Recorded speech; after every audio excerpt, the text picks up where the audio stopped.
Hello, and welcome back to Stories Sustain Us, where we explore the incredible journeys of individuals dedicated to making our world a better place. I'm your host, Stephen Shower, and today's episode promises to be both enlightening and inspiring. Joining us is Dr. Burke Hales, a brilliant mind whose career spans from chemical engineering to oceanography, driven by a deep passion for understanding our planet's oceans.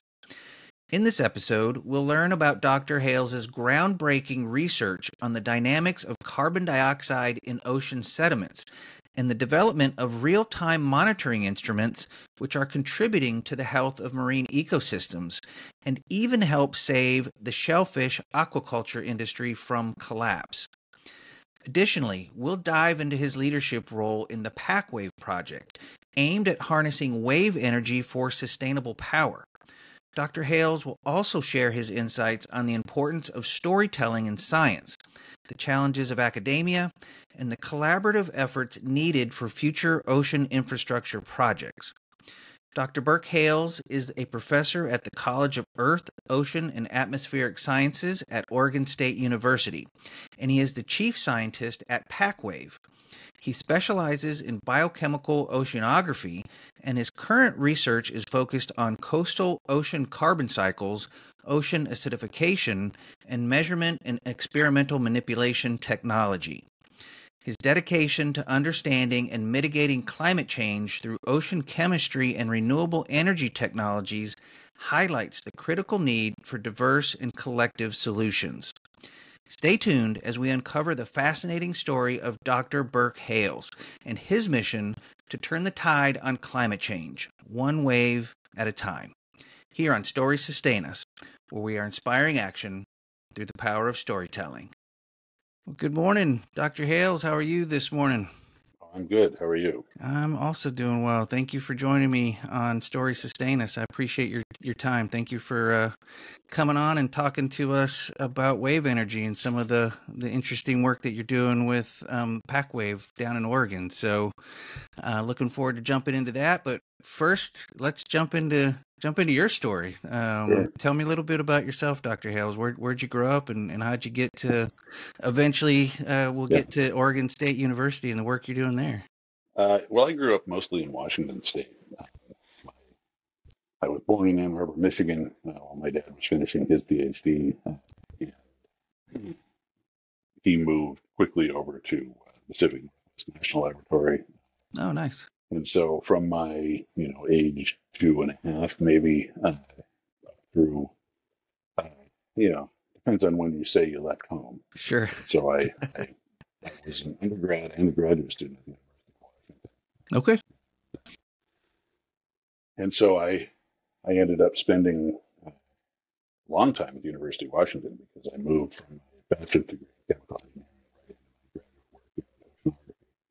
engineering and then certain twist of events. I did the first year of my postdoc, which was actually hosted at Columbia University's and so I spent over a decade in Seattle through my undergrad, graduate, and first year postdoc. And then spent a couple of years in New York at Lamont Doherty Earth Observatory. Okay. Before landing the job at Oregon State, and I've been there ever since. And it's I still feel like the new guy, but it's been almost 27 years. Wow. Yeah, that's a little bit of time, but feeling new is still good. There's some excitement that comes with that. So let me take you back in time a little bit and tell me. So growing up then here in Washington, I'm actually in Seattle. Moved here a couple years ago myself from San Antonio, so I'm still the new guy here in the Seattle area. But what was life growing up? Brothers and sisters? Were you outdoors a lot? What was kind of some of your childhood experiences growing up in the Pacific Northwest? Well, as I'm sure you're realizing, the Pacific Northwest is not monolithic. And growing up in Eastern Washington is very, very different than it's been in Seattle. Yeah. And so, as a school kid, as a teenager, living in the Columbia Basin. Yeah. lots of fishing, lots of exploring, lots of time on the water. And then, of course, when you live in a town like that, you have to play football and sure. So I was living the redneck dream in a lot of ways, but at the same time, folks were educated and we traveled. My dad ran the atmospheric chemistry laboratory at Battelle, being in Richland. He had a couple of not quite sabbatical stints with the University of Stockholm and so on. Oh, nice. Yeah. And then both my mom and dad's families, extended families, were in Seattle. They were Seattle kids. So we spent lots of time, lots of holidays, and lots of time there in Seattle. So I really didn't have any,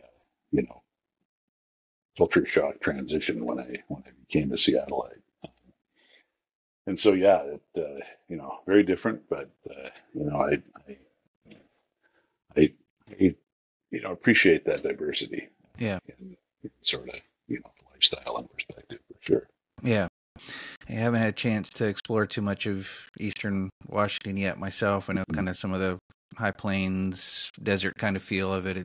Right. I know it has some feel probably to the West Texas aspect of what I am familiar with a little bit. People have asked me this question before, what's it like growing up over there? So the Battelle, PNNL, they're all, affiliated, in some ways more loosely than others with the nuclear facility. Yeah. The Hanford project. So huge energy and defense drivers of identity of that community, and at the same time also a lot of very conservative religions out there, and sure, and certainly back then towns were much smaller. The Tri-Cities is probably quadrupled since I lived there, and so the football games, the high school football games were these huge deals. Thousands of people would show up. Friday night lights, yeah, exactly. I said it's probably about as close to growing up in Texas as you can be without being in Texas. This energy defense industry dominance, dry, rural, sort of conservative, social perspective. So, there were things about it that I loved. There were things about it that I really didn't. So yeah, that's that background. And I think my sister is an educator, and she works at what they call a student curriculum driven high school, where essentially the students do projects, self-driven projects. The projects, they don't necessarily have a set curriculum, but the projects have requirements to meet all of the state mandated metrics for English language, history, science, etc. Sure.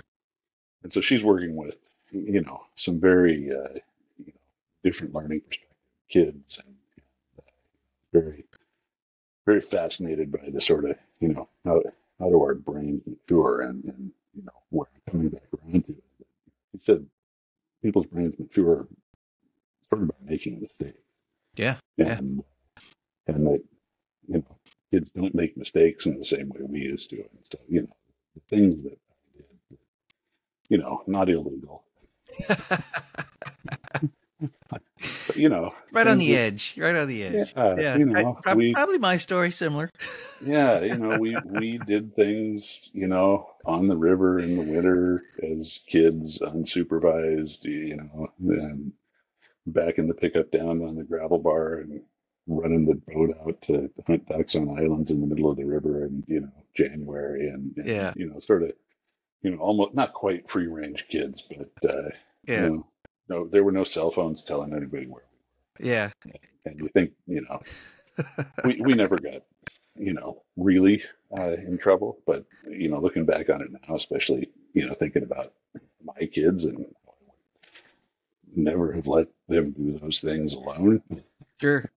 I would have participated with them had they been interested, but yeah, so it's, you grew up in a different way. You gained sort of an independence and self-sufficiency. And I think you see a lot of the Gen Xers out there talking about, you know, our parents really had no idea what we were doing. Yeah. And so that really is important. And again, thinking about how kids' brains develop, I felt like, you know, I could pretty much fend for myself. Yeah. Take on the world. Yeah. One way to call it. Yeah. And again, a lot of accidents in there, narrowly averted disasters that probably shaped that. Yeah. Yeah. I've thought often about the difference between my childhood and like you said now, with the cell phones, thank goodness there wasn't photographic evidence of some of the things that I was probably doing that was again on the edge of probably shouldn't have been doing, but Right. but survived. Yeah, right. Nobody died, right? Exactly. So talk a little bit about that transition and moving from the eastern part of Washington, a more conservative part of the state for those who are under the mythology that Washington State is this solid blue monolith. It is not. So you're moving from a conservative part of the state to right. the maybe the heart of blue Washington, King County, Seattle area. So what was that transition like as a 17, 18, 19-year-old? Well, like I said, my parents were educated. They were progressives. Sure. And I had lots of, one of the trips to Sweden, to Sweden, my dad did, my best friend with us on that trip. And, we did things like, bought Euro passes and just left. Traveled around, yeah. 3 weeks. Nice. Kicked it off with a David Bowie. Oh, wow. So, yeah. And it was quite we were obviously teenagers and Americans, and when David Bowie sang "Young Americans," all the Swedes in the stadium around us were pointing at us. And so, in a lot of ways, like I said, I didn't really, and I knew Seattle somewhat, right? But I had exposure to things like public transportation, right? Navigating, crowded city streets. That was in some ways not much of a culture shock. The thing, that was interesting, kind of went from being, the most liberal person in the old community to being, the only one in the new community that really had those kinds of Eastern Washington experiences. Exposures, right. And so, it's, and, again, that's fine. It's just, I never seemed to quite land in at the mode of the population.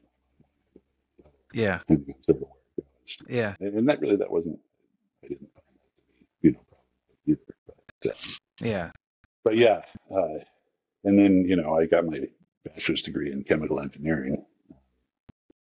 And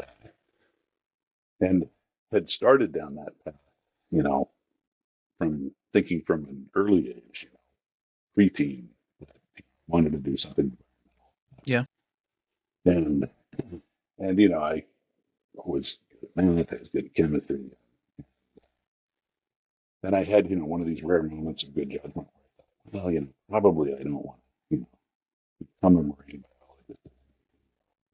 Probably think about something with an employment potential to it. And so sure. That's some good judgment for an 18-year-old. Yeah, right. Uncommonly, there are a couple of times where I made the right decision that I don't honestly know, how I managed to do it, but certainly getting that training was important.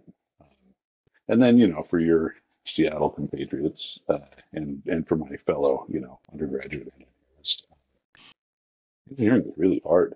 It's a really, really challenging curriculum, and yeah, sometimes your fellow engineers are maybe not the most social people. I'm a little bit of an introvert myself,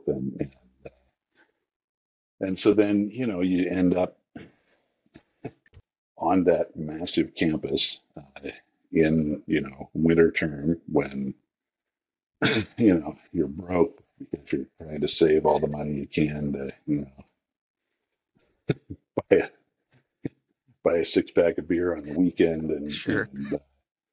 And it's cold, and it's dark, and I remember that we had these all-day laboratories,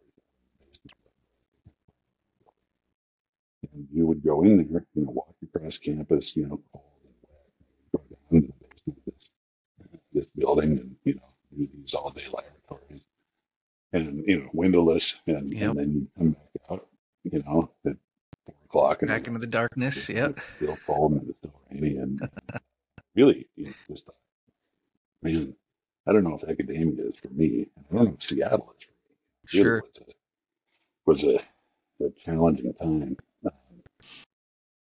and so I just decided, forget this advanced degree stuff. I'm gonna get a job. I need some money. I need to not be on a college campus. I need to not be cold and wet all the time. So I bought a suit and interviewed, with Exxon and chemical companies, and was basically okay with the idea of moving to Refineryville, Mississippi, and then the fall of my senior year, the stock market crashed, and huge. That was the Black Tuesday, I think is what they called it. Yeah, I remember that. October of '87. Yep. And just every big company stopped. Yeah. So the 3 or 4 best students in my cohort were getting an offer here, and I was not one of those. And so I thought, what am I going to do here? And coincidentally, during one of these all-day laboratories, one of the professors from oceanography came up and gave a talk about the suitability of chemical engineers for chemical oceanography. I didn't know there was such things. Yeah. And I missed that seminar because I was in this lab. But I wandered down the hill, down to South Campus, and stuck my head in the student admissions office and said, so, what do I do? And they said, well, send us your GRE scores. And I said, I don't know what the GRE is. Sure. And ended up, taking it on a week's notice on standby. I went into Nice. I'm trying to remember the Kane Hall there on the University of Washington campus, huge 1,000 student auditorium, and waiting for somebody to not show. So you jump in. Yeah. Basically didn't have any time to get stressed out about it. So I did pretty well. And then started applying to graduate schools. And one of my, maybe this is my third good decision in this conversation, is I was getting interest from some other schools, and I won't name locations or names. Sure. But in the South, and I was thinking, wow, warm sounds really good. And I went into an interview with one of the faculty members there, who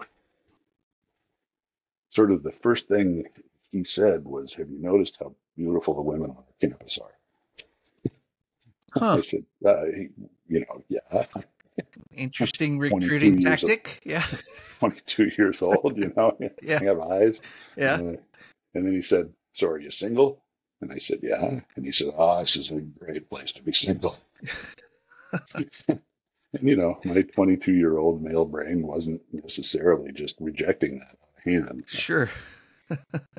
But I got back from that trip and thought,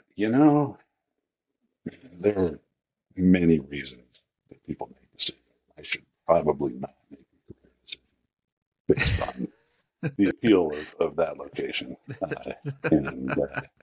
And so, after swearing I'd never set foot one more minute on a college campus than I had to, and wanted to get out of Seattle as soon as I could. I just, walked the half mile down the hill to to the oceanography campus and Yeah.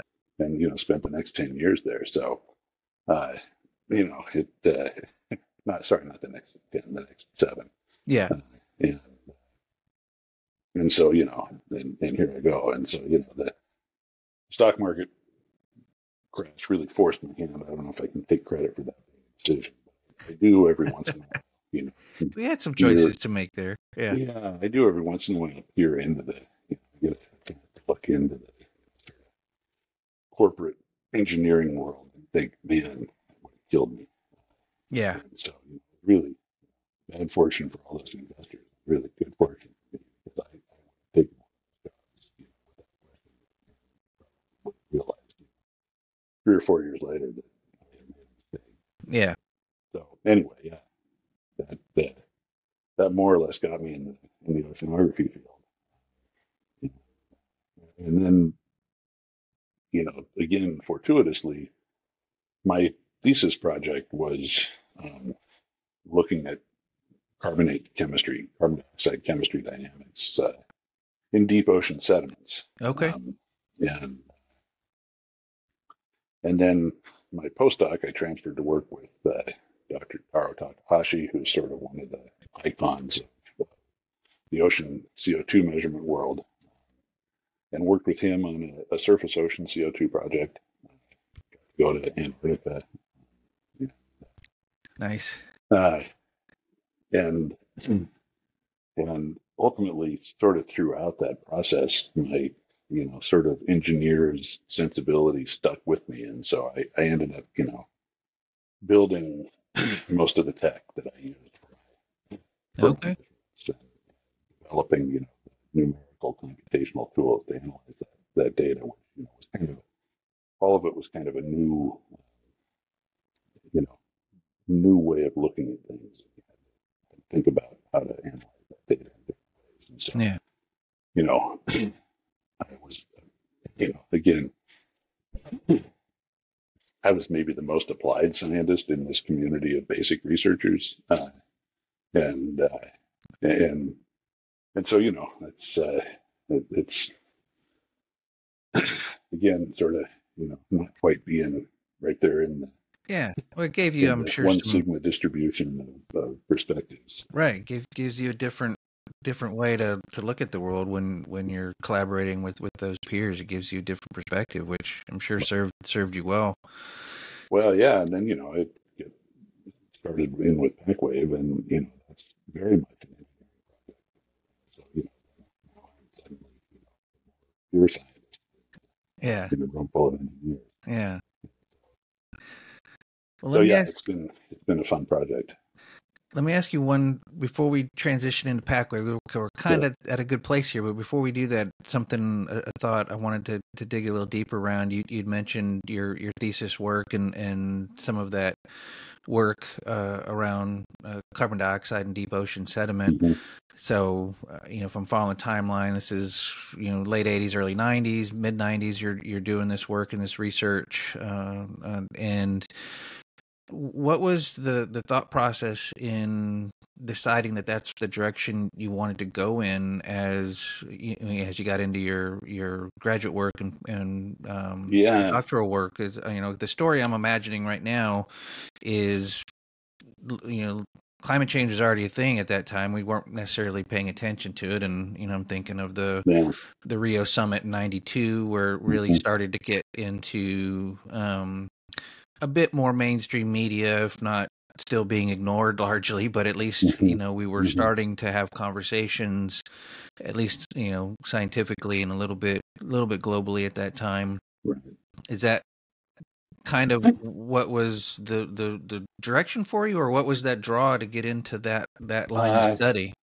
Well, again, those of you who have gone into grad school know that at some level you don't just go in there and pull some pie in the sky idea and say this is my destiny, this is my special purpose, and so there were a couple of projects available that I could have worked on, and that was the one I chose, which again ended up being a good decision. Yeah. And you talk about when I started graduate school, I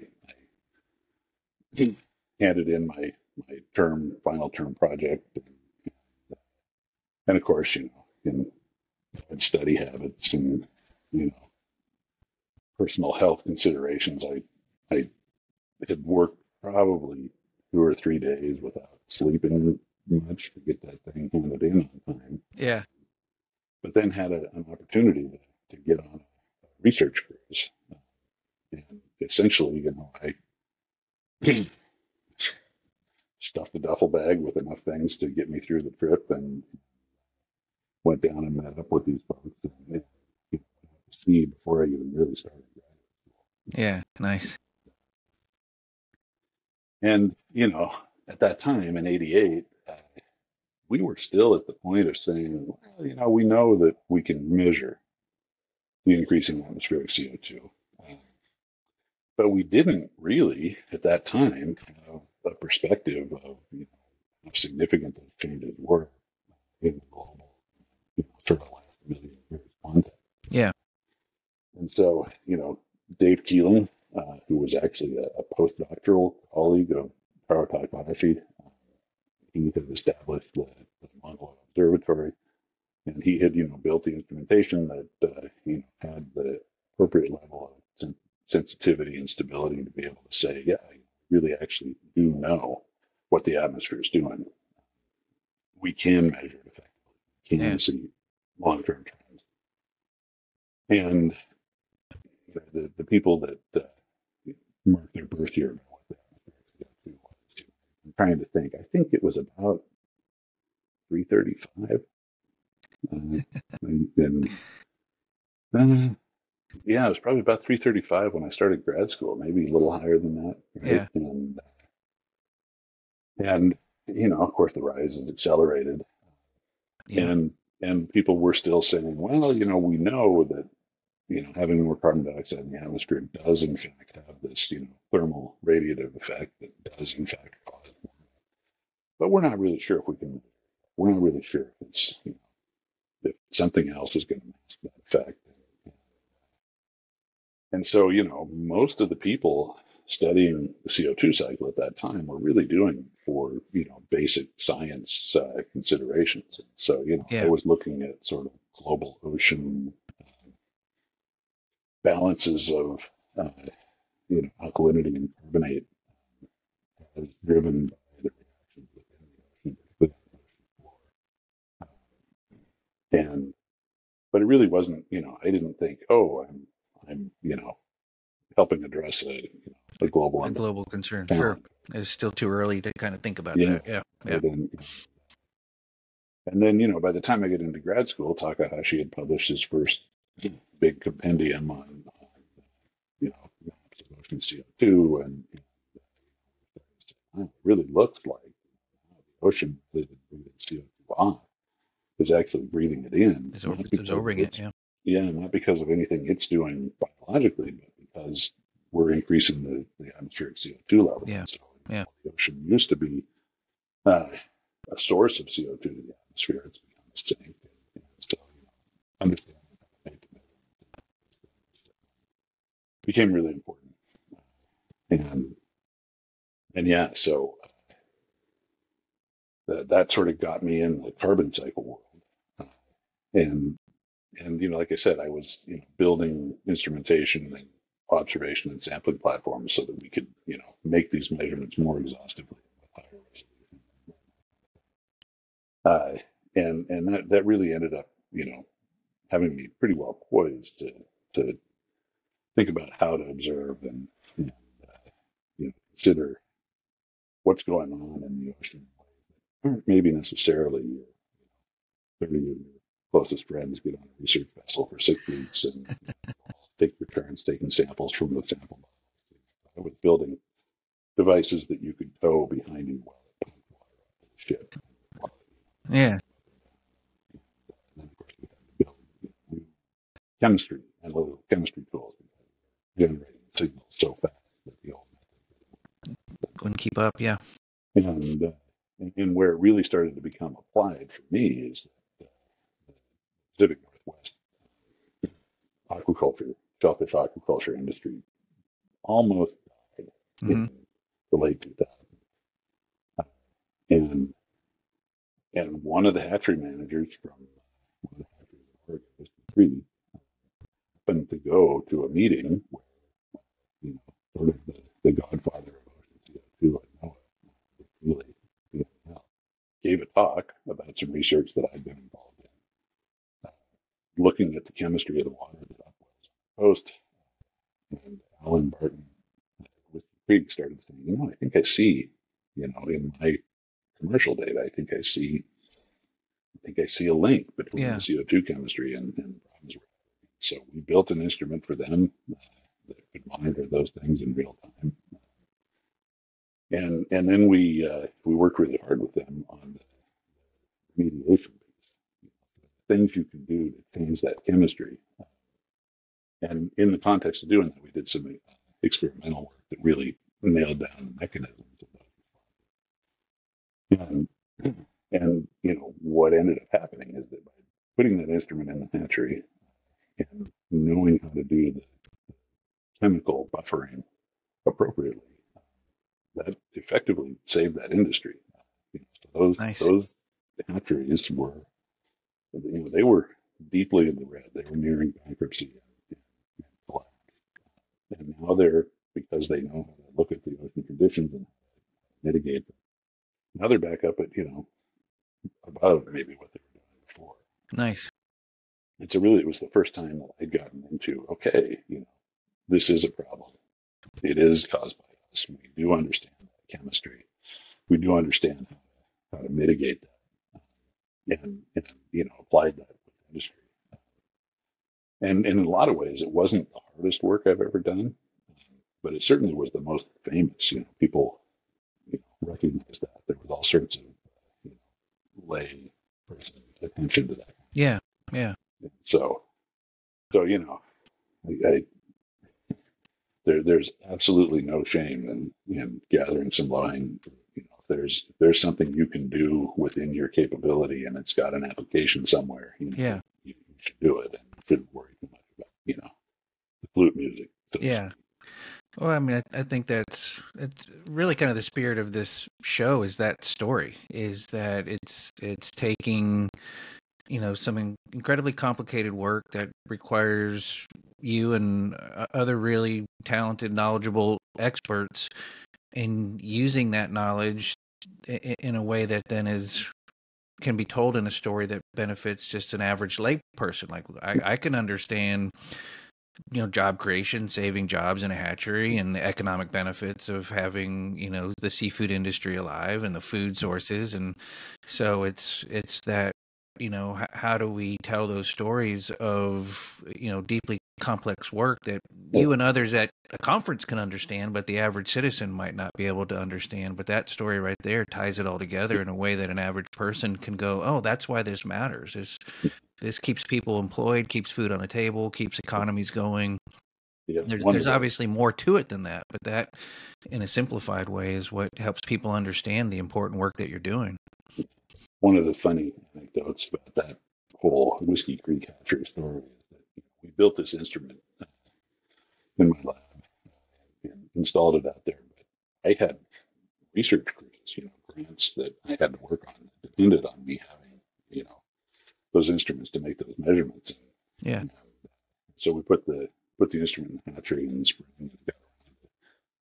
Late August, September, and I said, hey, I gotta take it back because I gotta go to sea. Yeah. And Stu Cudd, the hatchery owner there, said, you can't have it. You take that instrument away from me, I'm going out of business. Yeah. Yeah. Wow. And so we ended up, sort of continuing to, tweak and fine tune that system. And so, yeah, she's got, basically model 1 in that hatchery, still working there. We produced a couple of master's degrees out of those sets, and also, basically led the way in showing that industry how do they respond to this problem. Nice. Well, Dr. How do you transition then from doing this work, ocean chemistry and carbon capture and all the studying that you're doing there? How do you transition from that into PacWave at Oregon State University and into kind of some of the energy work that you're doing now? Right. Well, yeah. So, like I said, I, was sort of humming happily along doing, what I was doing. But, there's sort of in academia, there are these different pathways you can take as you get to become a senior scientist. You can keep doing what you're doing. Or you can, figure out how to sort of climb into the, mahogany row of the administration buildings. And I don't know that, that never really, was something that motivated me. Sure. I also felt like, it's okay if I do what I do until I, fall off my lab stool. But, there's also a lot of capability in these senior faculty that, can help sort of build programs. And I had been talking to my dean at the time saying, look, you've got all these resources with these senior faculty and, you should really have those resources. We sort of, at these senior professor levels, we kind of run out of, professional development. Take advantage. I didn't really have any idea about the time. I was saying, yeah. What do you think? Well, sort of, in parallel, independently, PacWave started in the College of Engineering, really led by Belinda. But also on the foundational work that others have already done, looking into the potential of wave. Going back to the, late 90s, early aughts, a few faculty were already doing this, thinking about wave. Really, Oregon State, we definitely have a little bit of, little brother syndrome sitting between, the big institutions in Washington and California. But Oregon State was really the lead. So they were doing this work sooner than anybody else. And so Annette Moduan and Bob Pash, really trying to build up these capabilities before PacWave was even considered. Yeah. And then Department of Energy started saying, well, okay, there's this bottleneck. Some of the wave energy developers call it the valley of death, where you can design and you can build, 1/10 scale devices. You can, test them in the bathtub or a, legitimate wave test facility. Sure. The Hinsdale Laboratory. Yeah. But before you can commercialize, you have to prove to somebody that you can work at full scale in a fully energetic ocean and producing the kinds of power that are municipally required.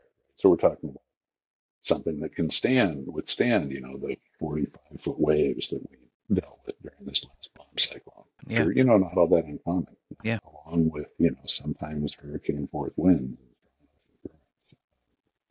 Can your device just, persist? Yeah, withstand that abuse, right? Yeah. Right.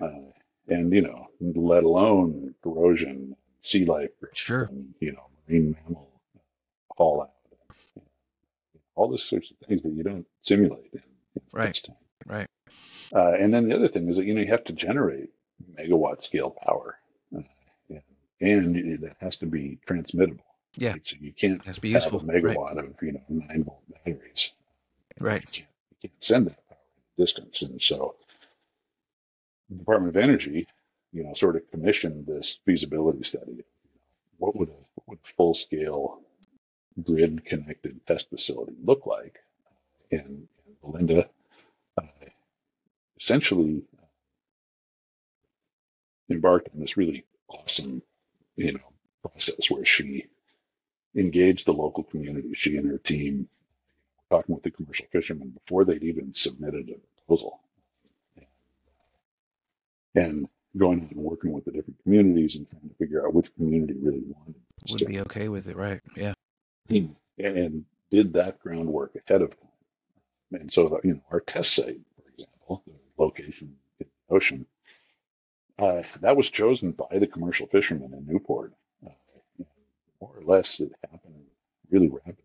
This is folklore for me because I wasn't there, but the telling was that they worked out together with a group of fishermen in Newport, and they laid out the charts, and the fishermen said, we don't really want to, give up anything, lose any space, sure. But if this is coming, put it here. And so they essentially, in the span of, under an hour, looked at the charts, drew the rectangle, and that was, over 10 years ago. Yeah. And that's where the site is now. So essentially, Oregon State had won the proposal, won the grant, and it had been more or less predetermined by the feasibility studies that it would be at. And then at the time, it really stopped being, an electrical engineering project and became an ocean infrastructure project. Sure. And so, it naturally made sense for the project to have a home in the College of Oceanography. College here is called Earth Ocean. But, we run ships and we run large array observation systems, deep ocean coring programs. We really had ocean infrastructure. Some of the know-how to do that. Yeah. And at the same time, Linda, who's a powerhouse, the folks on Mahogany Row were saying, hey, we think you should be moving up this chain. And so she took over at a dean level and essentially didn't have the bandwidth to keep doing this. Sure.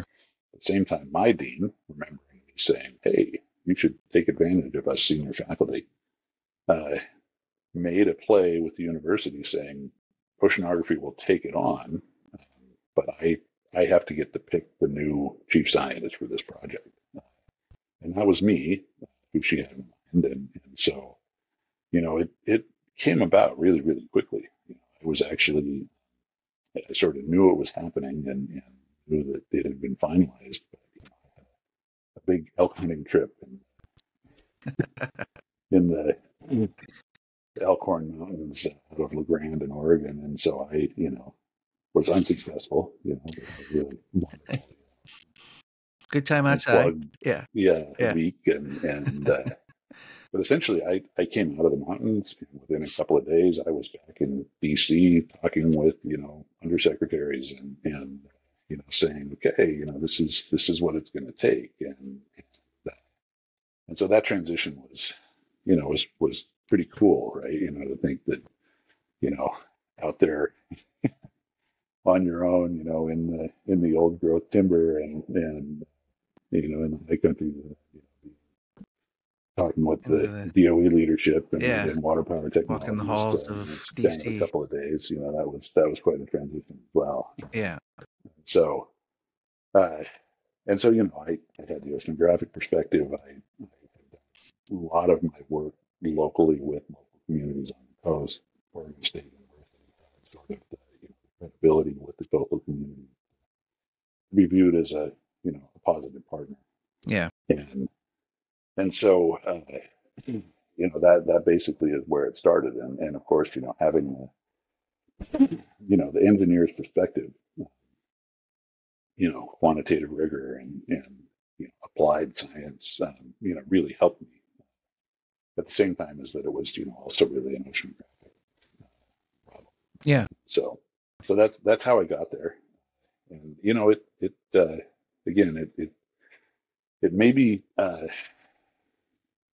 I'll say it took almost all my bandwidth. Yeah. And, well, it's a big task. I mean, that's surprising. Yeah. And I still was teaching and still trying to maintain my research program. Sure. And so it's been a really, it's been 7 years since I joined the project.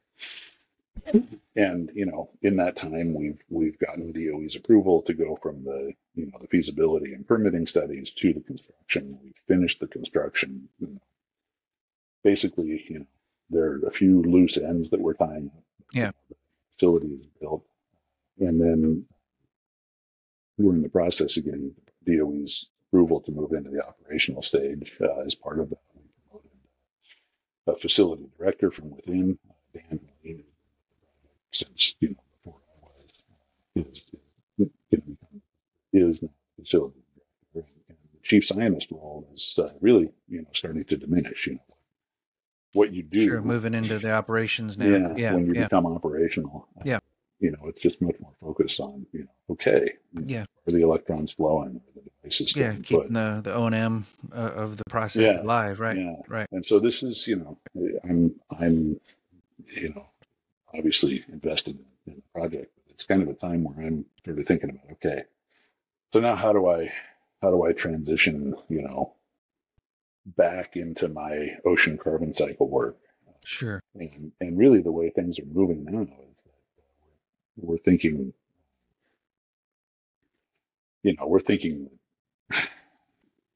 more applied, ocean engineering scale. Carbon dioxide remediation is where we go next. And colleagues at Oregon State and University of Minnesota have a project to do effectively what we showed worked with the oyster hatcheries. But on a sort of automated and real-time scale. More larger scale, yeah. Building electrolysis systems that could be powered by renewable energy to alkalize the ocean and mitigate the harmful effects of ocean. That's sort of where I'm, refocusing, and it's a pretty exciting time to transition, back on PacWave, back into ocean carbonate, but not really in the pure science way that I thought about it before. Really, how do we clean up this mess? Yeah, that's a giant question. Well, let me just, for the sake of the audience, and my own knowledge as well, I want to make sure, going back to the PacWave, and then I might I may have you just on about this other topic, because I know we're getting close to time too. But the whole idea of that you were talking about, your next vision of work, is fascinating to me as well. But while we're on the PacWave and the energy generation, as I understand it, and please correct me if I'm wrong, so we, myself and the audience, know what you're really doing is gathering the energy from the waves of the ocean. So as I understand it, you have a field, a system of buoys floating on the surface of the ocean. So as they rise and fall by the passing waves, that energy is basically captured in that motion, and then transferred to the shore via cables and whatnot. That's obviously incredibly simple explanation of what it is, but just for the average layman again who might be watching this or listening to this, that's essentially the idea, is that buoy energy, the up and down, rise and fall of the wave generated motion, is what we're trying to capture here with this exercise. And then if it proves out, you have the possibility of ocean communities. It's not going to be necessarily viable everywhere on coastlines, but it will certainly provide a potential renewable source of energy for coastline communities that may be without right now. Is that, am I capturing that accurately? In simple terms? Well, yeah, and really nice job of that, by the way. That's great. The things that I would add to that is that PacWave, I don't want to say all we are, but what PacWave exclusively does is provides the infrastructure, environmental permitting, pre-authorization, and conditional characterization of the site and the impacts of the devices. PacWave doesn't build or deploy any devices. Okay. And so the analogy that I've used, depending on who I'm talking to. When I was talking to CBC about it, I was saying, we build the ice rink, but we don't actually, play hockey. And, I was talking to somebody at ABC New York, and they were saying, we build the opera house, but we don't actually sing any solos. Yeah. Tailor the And so, story to the audience, right? yeah, right. And so, football field, basketball court, whatever. Whatever it is, right? You got to Lots of connect. people who are involved in, rebuilding the Oregon State University football stadium, who, have no idea, you what too deep coverage means. Right, right. How to, coordinate special teams getting on. Yeah, or even if they do know, they're not capable of doing it. They might not be in the prime of their young athletic life. Right. Yeah. Right. And so, so really that we have to, keep that in mind, right? Right. So we don't do the devices. We are supporting the people who do that work. Okay. And what we're doing is providing, a level playing field for all the potential developers and all the potential different ways of capturing this power from the waves. And we have to do it obviously without bias, right? We can't say, well, we think this technology will work and this technology won't work, because we're an accredited test facility. Right, you're testing. Accredited, yeah. Essentially, we're validating that these devices survive the ocean, that they don't drag their anchors across the seafloor, that they don't produce acoustic signals that interfere with gray whale migration. Yeah. That they don't damage the seafloor in such a way that it's harmful to the Dungeness crab fishery. Right. So that's what we do, and then we provide all those things, cable. And ultimately producing enough energy that makes it a viable source, right? So keeping all of those other downside factors in mind while you're also looking for the upside, which is, are you adequately capturing a renewable resource? Right. And so then we've got these subsea cables. I'm trying to remember what the number is. Somewhere in the neighborhood of 80 kilometers of subsea cables that are each capable of transmitting. I think we're rated for 5 megawatts. The cables themselves were permitted for 5 megawatts per cable, 4 separate cables. So that's a 20 megawatt capable facility. Looks to us like the cables could withstand maybe 8 megawatts, running at what the industry calls medium voltage, which is in our case up to 35,000 volts, and then able to transmit those megawatt scale outputs from the devices back these 20 kilometers per cable on the seafloor, under the beach, under Highway 101, up to our shoreside facility where the power gets conditioned and then ultimately connected to the local grid. Then transitioned out, right? Wow. And in that process, what comes out of these developers' conditioning and device production numbers is something that we meter with, industry standard power metering systems. Verify that it is in fact what the developers say it is. Yeah. Ensure that what goes onto the grid is in fact grid compatible. Yeah. Yeah. So that's really an important point there. And then to talk about, how that power is converted from, the oscillatory motion of the waves into electrons. That's kind of the Wild West right now. And if your listeners or you spend, 15 minutes Googling wave energy converter, what you'll see is that there's no convergence. Yeah, there's a whole. Yeah, I did a little bit of that before this episode. Just kind of there is a number of it's testing, right? I mean, it's everybody coming up with their engineering concept and putting it into practice to see what might rise to the surface as the most viable. Yeah, and then circling back to sort of me growing up in Eastern Washington and thinking about it's really windy there. Sure.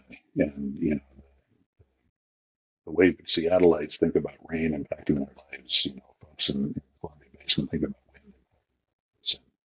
And the people who, there was a T-shirt at one point that says the Tri-Cities, it doesn't suck in the Tri-Cities, it blows.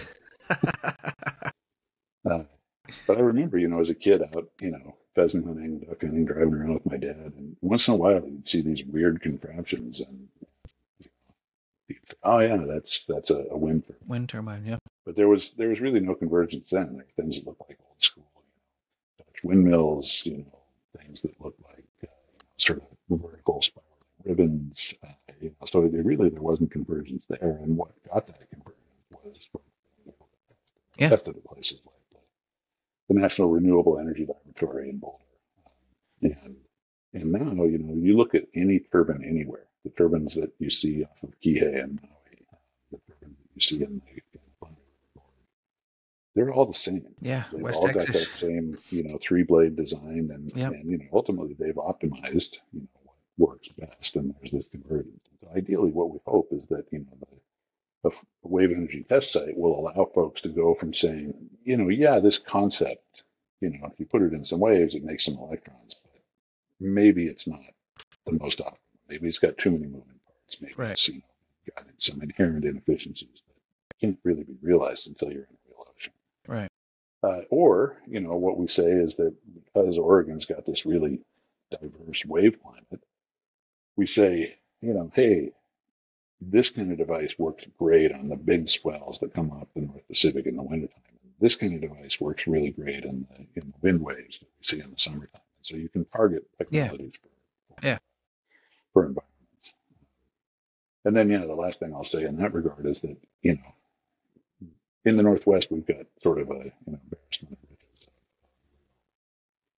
And so, there are some people who would argue that the hydropower industry isn't quite green, but it is renewable, and it makes our electricity incredibly cheap. Affordable, right?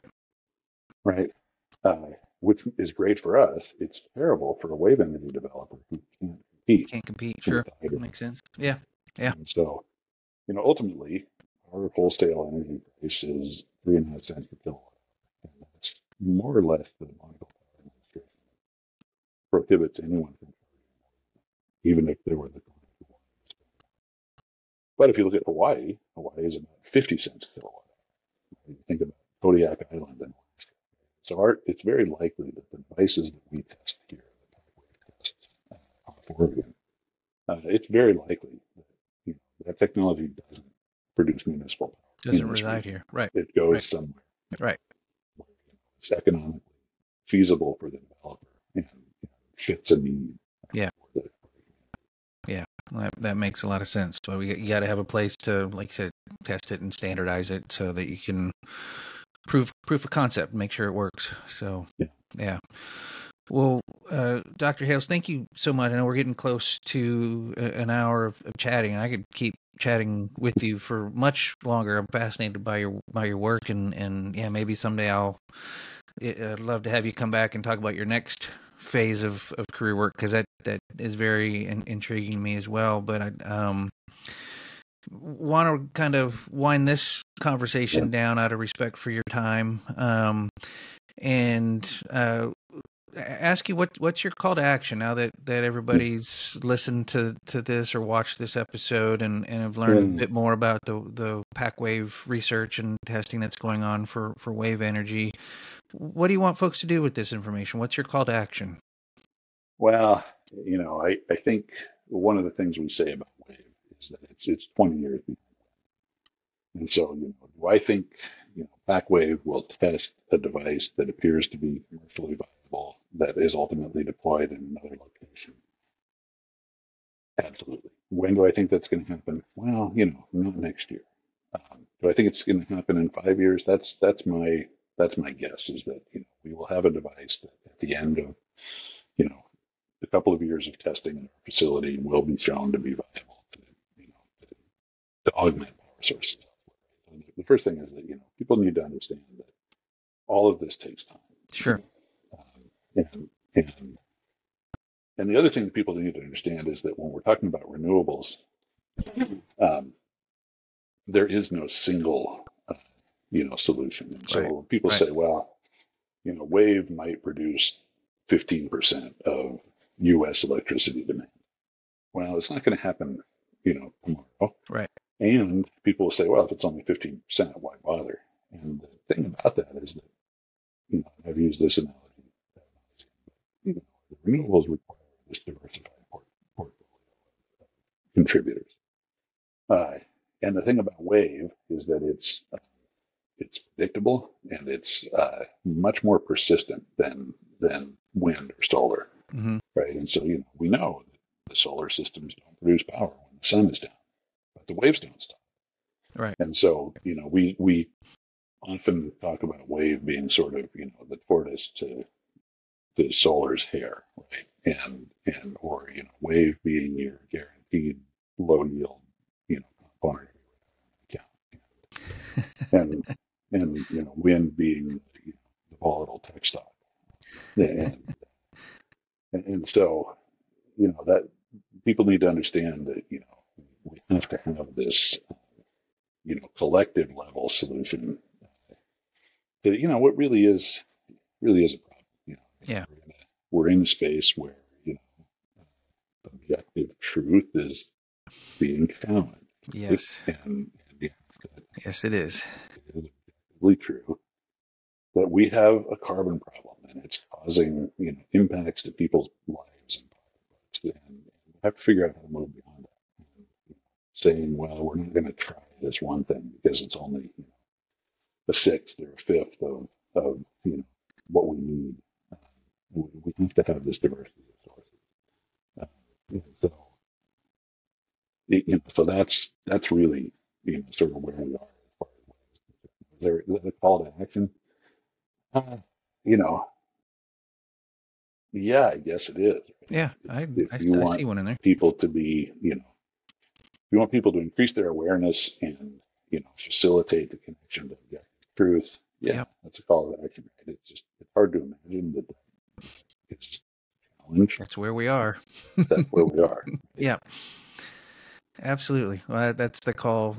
That's what I heard in your call is for people to educate themselves on these objective truths, be patient but persistent with the implications of and implementation of renewable sources, because that's where we are. That's what's needed, and recognize those different percentages are valuable, even if they might seem small. If we can reduce our dependence on fossil fuels by 15% along our coastlines, that actually has that adds up. That starts having a compounding benefit. So and again, the this carbon dioxide remediation, I think that's going to be the next sort of high profile, environmental engineering undertaking. And it's harder than people think it is, and there's a huge number of charlatans out there pitching their next thing. Yeah. And it's something that we have to do, right? We have to be able to figure out how to mitigate these effects that are out there. Yeah. But you also, have to understand that the easiest mess to clean up is the one you don't make. Right? And so, these things go hand in hand. Right? Yep. So if you're out there, shoveling dog poop out of your yard and your neighbor is throwing it right back over the fence, then you really haven't solved any problem. Right.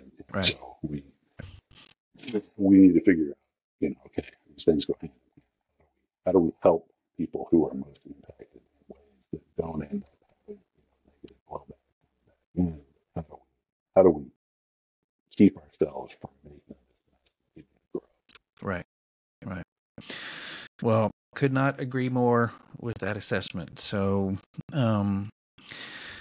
let me transition you here, Dr. Hales, into the last little bit of the show. Every episode ends with me asking the guests the same 3 questions.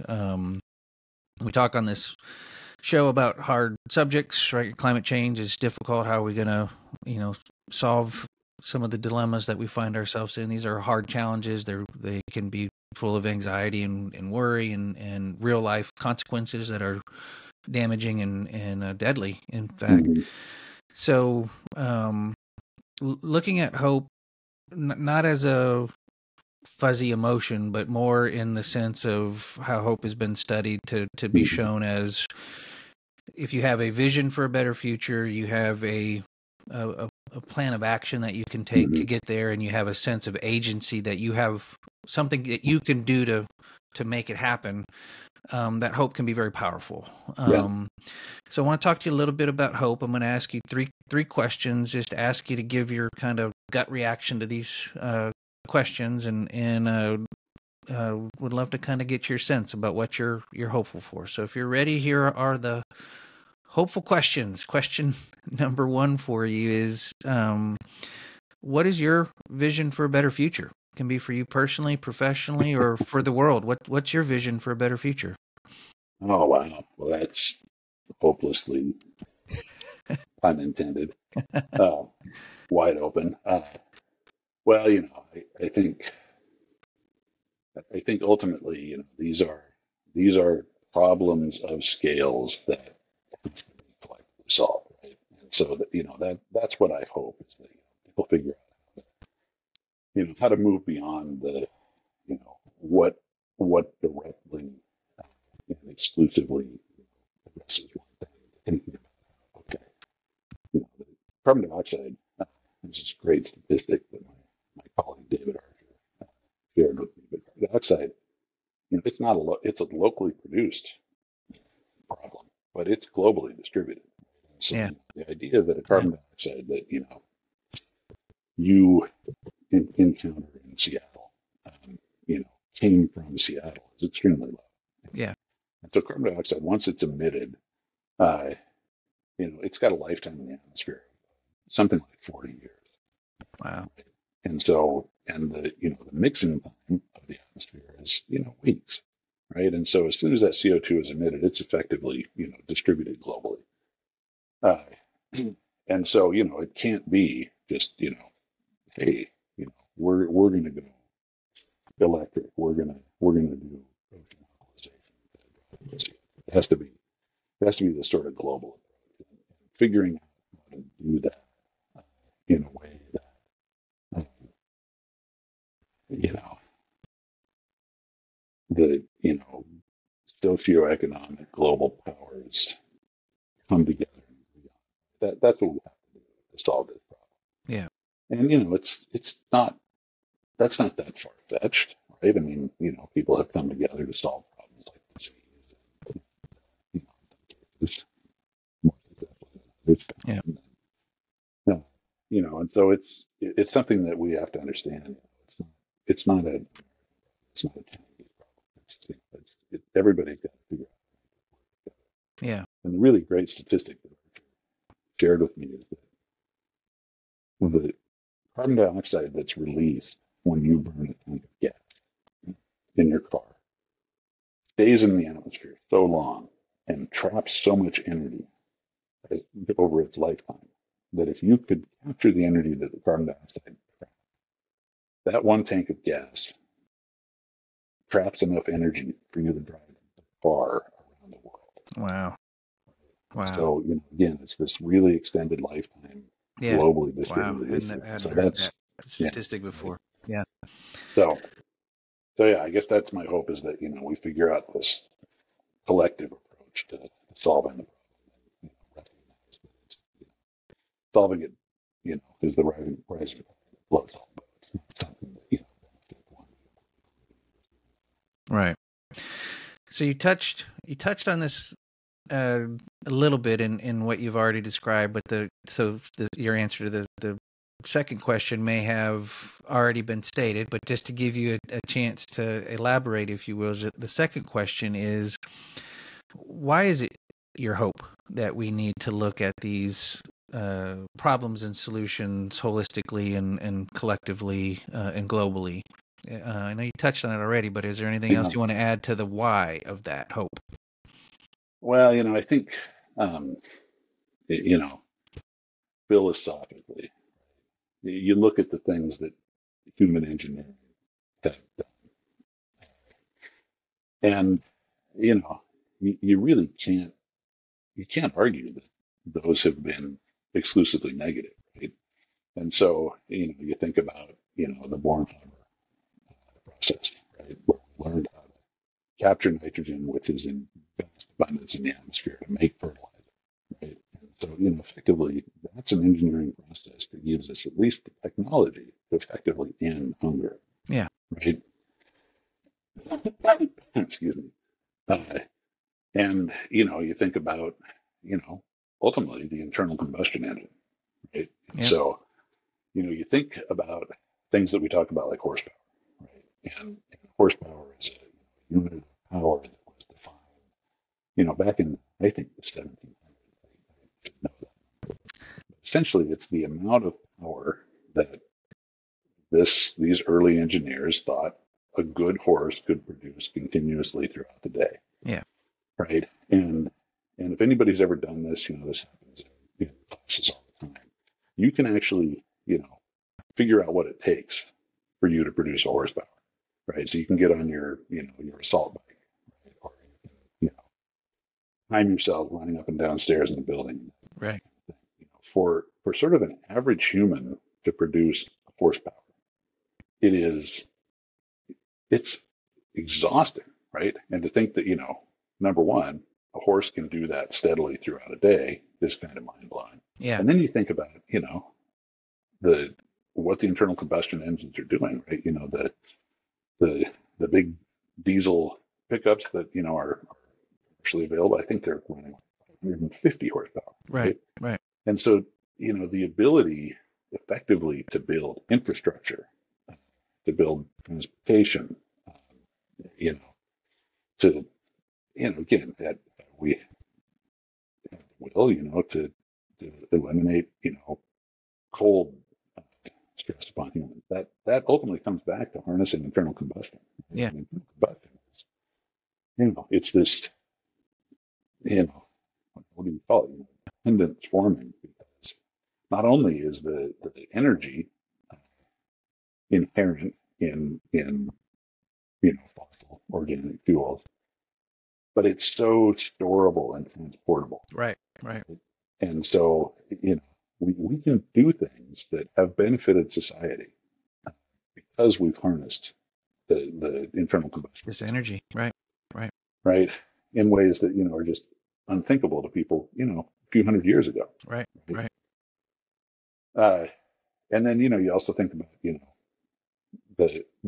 go back to health, right? And the understanding of the microbial world, right? Pasteur and Florence Henderson and Salk, right? And so you think about our understanding of infectious disease, right? How that has changed, lifespans, quality of life. Right. Those are the positives of human ingenuity. Right? Now, where we run into trouble is that we sometimes don't understand Sure. right? And we don't think far enough down the road about the consequences. Unintended consequences. Right. Right. And then following that, we often clean up messes in ways that ultimately create more messes. Just move it around. Right. I'm sure you and I'm sure many of your listeners know the rat and the mongoose problem. Yeah. So rats got introduced to these communities, shipping, they don't have predators, they take over. Somebody said, well, mongooses kill anything. Let's bring mongooses in. And then it turns out that the mongooses are diurnal and the rats are nocturnal, and so the mongooses don't eat the rats, and now we've got a mongoose problem. Yeah. And so, again, it's one of these things where what you really hope people do when they're thinking about solving these problems is that they don't, like I said, throw the dog poop over the fence, right, and just move the problem elsewhere. Right. And many of these carbon dioxide remediation approaches are very, very poorly vetted from end to end. Right? Where you say, okay, we're going to take out this much carbon dioxide, and that's good. But it's like looking at the deposits side of your ledger sheet in your bank account and not thinking about what you're doing. Can you do this CO2 removal without producing CO2 elsewhere? Right? That end-to-end quantitative objectivity about these processes, you have to meet. Right. Well, let me ask you then the third question here. So we've got a hope of a better future where people are looking holistically and globally. They're doing that, for the betterment of humanity and betterment of the our only home, the world we have to live on and share with other creatures, and they're really trying to look end to end and find solutions that don't create new problems. So let's now imagine for a moment that that's actually the world that we're living in, that your future hope is actually come true, and that's the world that we're living in right now. So how does that make you feel, that that's the world we're living in right now? Well, yeah, is there any answer other than good? Whatever answer you have is the right answer. There is no wrong answer. It's just, right. it's just kind of. No, that would be tremendous, right? If we could do that and figure out ways that, we, broker our combined use of resources, because all these problems are becoming global, and manage that in an effective way, yeah, I feel great about that. Yeah. And, I'm sure there's some Orwellian downside. I'll take it. Yeah, I would take it too. I'll take it too. That is what we're working towards. That's certainly the future that I'm trying to work towards as well. So, well, Dr. Hales, thank you so much for your time and your expertise and helping me understand what you're working on, the great work that you're doing, and really, I'll probably follow up with you at some point. I do want to pick your brain about some of the other work that you're transitioning into, and I wish you all the best with PacWave and your future endeavors with going back into the carbon side of oceanography work. So yeah, well, thank you very much. And if there are questions, technical, things that I didn't, left you thinking, wait a minute, that doesn't make sense, feel free to reach out again. Perfect. And I'll put the PacWave website on our show notes for anybody else to do their own research and get to know you a little bit better that way as well. So all right. With that, Dr. Hales, I wish you all the best. All right. Thanks. Happy holidays. Happy holidays as well. Take care. All right. We'll see you.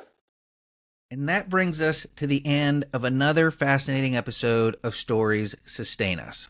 I want to extend my deepest gratitude to Dr. Burke Hales for sharing his incredible journey with us today.